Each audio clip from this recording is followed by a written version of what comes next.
session we will be seeing about segmentation by morphological watersheds.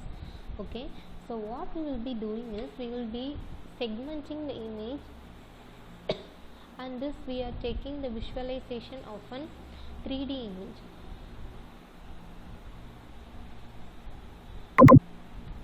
Okay, so we are taking an input image. So by MATLAB function I am denoting it as im show I of the functions, that is the number of pixels can be mentioned within the square bracket, and as well as the visualization of 3D image is taken and that is given as mesh of I. So instead of working on an image we are going for applying some function called as gradient. Okay, I know you all are aware about this gradient function. So in this case what we are going to do is we are going to distinguish the object from the background by lifting up the edges that are present. Okay, so we are going to distinguish the object and the background, so by using the help of gradient functions. Okay, so what is the thing is I is nothing but 2D gray level image, and DI denotes the domain of I, and path P is just nothing but the length L between P and Q and I. So how we are noticing the value of pixels is L plus 1, that is the tuple of pixels from pixel value ranging from P0 is equal to P1, P2, where up to last final length PL is equal to Q, such that Pi, Pi plus 1 are adjacent, that is 4 adjacent, 8 adjacent or M adjacent. Okay, so L of P denotes the length of path P. Minimum value denotes the pixel values that are possible to reach from the lower pixel value to the highest pixel value. So instead of working in the image we are going for gradient process, that is 3 types of points is considered.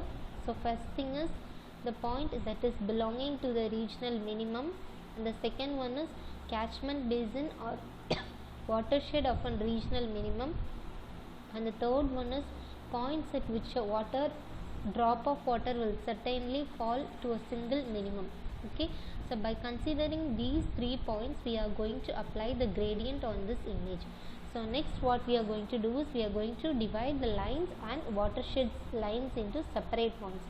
So the point at which the drop of water will be likely to fall to more than minimum is noted, and the crescent lines on the surface is also being noted. So why we are going for this points, noting this point is this technique will be able to identify all the 3 types of the points of segmentation that are available. Okay, so now we are going to apply the basic process once the points are identified. So first one is we are going to pierce the hole in each regional minimum of I.